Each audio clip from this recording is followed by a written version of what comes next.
Uh, I don't know. I just decided to pop on here live this morning. I don't expect many people to jump on here. Of course, we're all getting ready for work and things of that nature. But as I was preparing to come to work this morning, and after spending time with God in prayer and just in communication, the thought comes to me about initial dating versus continuous dating. And the thought that came to me was, the difference in initial dating versus continuous dating. And in looking at dating in, you know, 2019, 2020, things have changed drastically, from what we used to do. Back then, when you dated that one person until you and that person decided whether if y'all were a fit for each other or not. And if not, then you cut that particular, courtship off before you moved on to someone else. And that's back then when they used to do things, when men used to pursue women on a positive platform. Men pursued women whom they thought interesting. It wasn't based on her body. It wasn't based on how big her butt was and how big her breast was. A lot of times back in the day, men looked at a woman's beauty. They looked at her character. They looked at her traits and things like that. Well, nowadays you have, I believe, and this is my opinion, a lot of times we're dating people based on their outer appearance. Oh, she got a nice butt, or oh, he got a nice six pack, or he looked good in that suit, oh, he smelled good, and this, that, and the other. And very seldom do we look at the inner traits. We don't begin to look at the inner person until it's further down the line. And this is where all your red flags comes in at. And so I came up with the title Initial Dating versus Continuous Dating simply because in the initial dating process, we began to, smooth over some things. You meet a person or you see a person and you see them initially in one way. And in that initial phase, the way you see them, whether they come across as this man or woman of God, or they come across as a gentleman, or she comes across as a humble woman, or feisty, or whatever it is, when we meet that person initially, this is who we expect them to be. So in the initial dating process, we box this person in to where we met them. And we expect them to be that person all the time. It was a question that was once said or asked that why is it that when a man and a woman decide to make their initial dating exclusive, it seems that everything goes left? And I thought about that question a lot. I thought about it a lot. And so I believe what happens in the initial dating, we begin to box that person in the image and where we met them. And we expect them to continue that way in the continuous dating. So the continuous dating is then where you become exclusive, or where you decide to take the next step outside of the initial dating, of the laughing and the hee-hees and the ha-has and all that stuff. Oh, you're so funny. Oh, you're so this. Oh, that's sexy. Now you're going into the continuous phase of getting to know that person. And what happens is when a relationship becomes exclusive, or you take it to the next level, the woman, she now goes hard to make sure that she solidifies her place in your life. So now she wants that continuous communication. She wants that continuous good morning, beautiful. She wants that, she want to know that you're thinking about her all the time, all the time, all the time.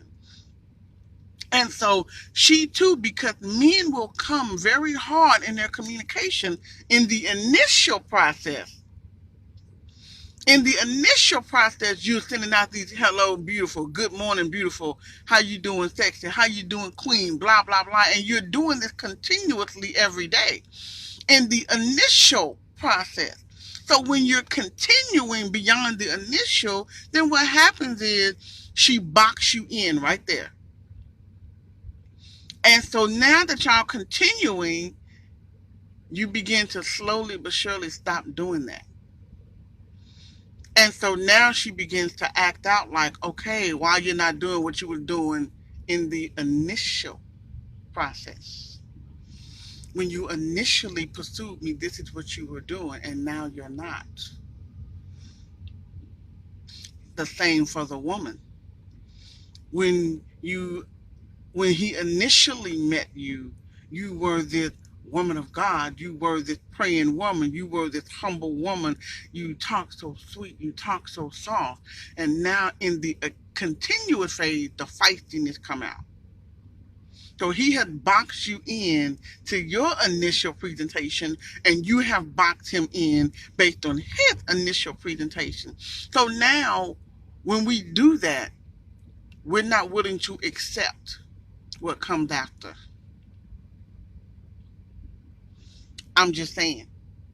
We're not willing to accept what comes after the initial dating, the initial entrance, the initial getting to know. I heard one person say, when you first meet a person, you're not meeting them, you're meeting their representative. So we don't expect anything outside of the initial representative. So in saying that, you have to brace yourself for what comes after the initial dating. So now it's like, okay, now after the initial dating in the continuous phase, now you're gonna see that you're gonna see the true personality of a person. So now you're gonna see that feistiness. Now you're gonna see that cussing person. Now you're going to see that person that don't want to cook, and now you're gonna see really what that person is, because the good morning, beautiful, and all that is going to slowly go away. We don't continue the way we started. And so what happens after that is now your continuous dating begins to slowly but surely deteriorate, because what happened initially is not continuing in the continuous phase. So you have to, both the man and the woman have to brace themselves and get to know that person outside of the initial dating. Like myself personally, when you meet me and you talk to me, this is the person that you're going to see. I'm this person that's going to talk soft, that's going to talk very direct, and I'm going to, talk the way I'm talking now. But as you get to know me, you'll get to know that goofy side of me, that side of me that ain't serious all the time, that side of me that laughs all the time, that side of me that's a dancer, that side of me. There's other sides of me. And so anyone you meet, there's always going to be other sides to them. You just have to position yourself and brace yourself for getting to know the other side. And many times we don't. We box that person in at the initial dating, but we're not ready to accept the person they are on the continuous dating. So all I'm saying is that let's not box people in. This is where we lose people. When you box them in to to the initial person that you met them. You can't lock people there, because we are all filled with different things. God created us with so many things and so many abilities and so many gifts and so many ideas. There's so many, the word of God said that we are fearfully and wonderfully made. God crafted us. So if he crafted us, then you have to know that at the initial dating point, that is not all who that person is. So you have to open yourself up to get to know that person outside of the initial dating. So, we play these games, and we play along. Like, I totally don't get the 90-day rule BS is what I call it. Because in that 90 days, you're gonna pretend as long as you can. The woman act like she ain't easy to get, and the woman act like she don't want to have sex, and this, that, and the other. You're pretending. And then after the 90 days, your horns come out. That's game. Why game somebody? But you can't game people. Gaming people will only backfire in your face. This is why, me personally, when it comes to dating, the 90-day rule, that don't even apply. Yes, Brianna, there's a 90-day rule. There's people that play the 90-day game. They act like they're hard to get for 90 days. Like, really? Who plays that game? And women do it a lot. They really, they sit up there and they just be juicy for days down below. But they gonna act like for 90 days, okay, I'm gonna see if he really serious. 90 days don't make you a wife material, and 90 days don't mean you husband material. 90 days is just 90 days you played your game.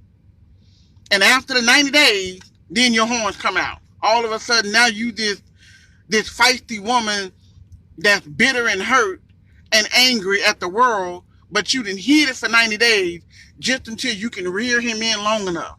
And once you think you done reared him in, these are just things that people have come up with over the years. And we have gotten away from the biblical principle of things. There's no 90-day rule in the Bible. None of that.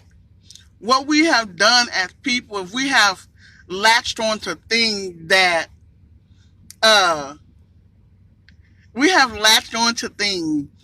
we think work.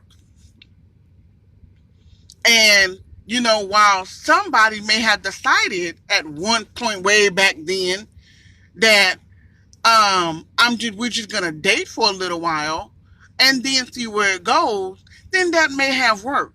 And somebody then took that experience and turned it into a 90-day rule. That's just probably what happened. Like, really? If you wasn't wife material at day one, you ain't gonna be wife material at 90. That's all I'm saying. But we play these games, and then we wonder why it's hard to date today.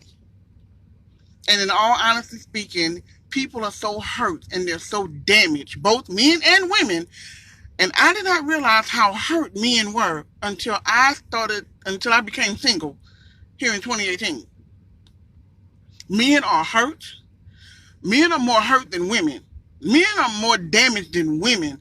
The difference is women have a platform. Men don't.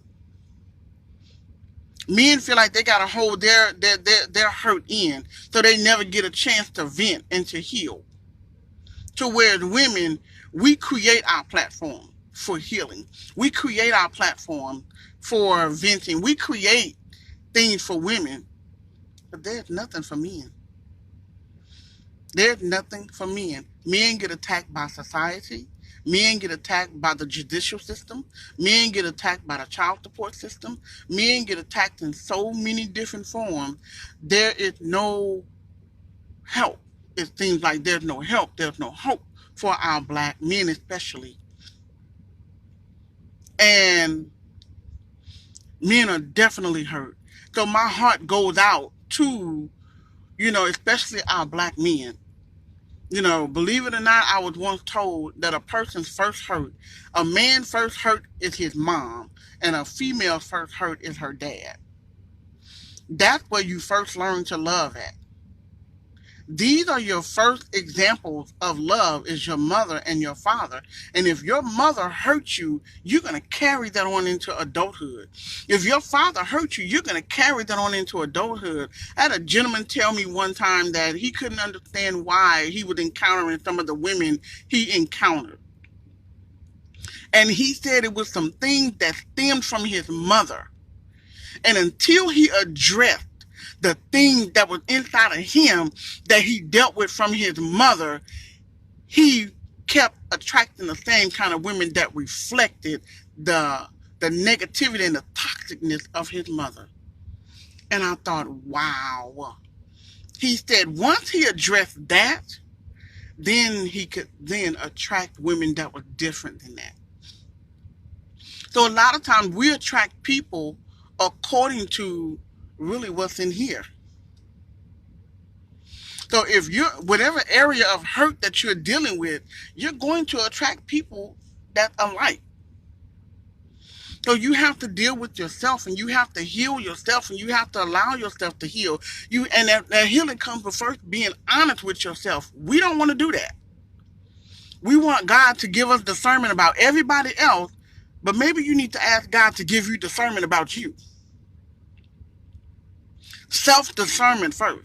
Self-examination first. You can't love someone else while you're bleeding all over. And I had to get real with Latrice at one point. Like, you can't do that. But our men are hurt. Our men are hurting. And we as women, we're not helping it. We're not. Our men are growing up without father figures. Our men are growing up without structure.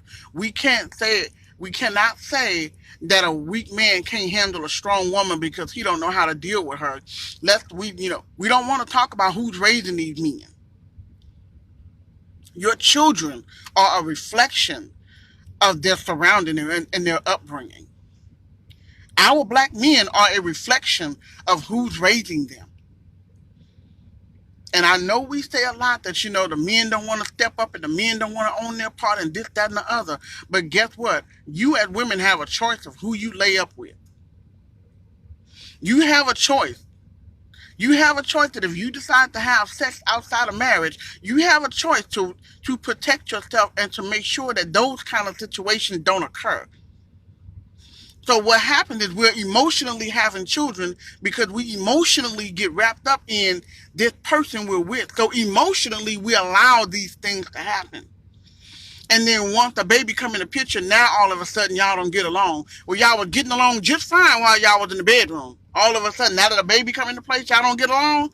Something wrong with that picture. So now you got children that's being raised unbalanced, especially our black men. There's no father figure. So they have no choice, but they're being raised up to think like a woman. They're being raised to do things like a woman. Why? Because this is who is raising our black men. There's no father figure. If you and the father's not together, whatever reason, make sure to bring a father figure around your child, especially that boy, so he can be groomed. Other than that, he's going to take on the mentality of a woman. And he's going to do things like a woman. He's going to process things like a woman. So then you wonder why we have what's called feminine-minded men. No pun intended, ladies. But you can't teach a man how to be a man. That's all I'm saying. So initial dating versus continuous dating, you can't lock people in the image that you met them at. You have to be prepared to grow with them and get to know them beyond the initial dating. Just because she's sweet and soft-spoken in the initial meetup doesn't mean she's going to remain that way. Just because he's doing the hello, beautiful, good morning, beautiful, and this, that, and the other, doesn't mean he's going to remain that way. Open yourself up. If you're going to continuously date, open yourself up to accept the person beyond the initial dating. I hope you got something out of this. Y'all have a great Thursday.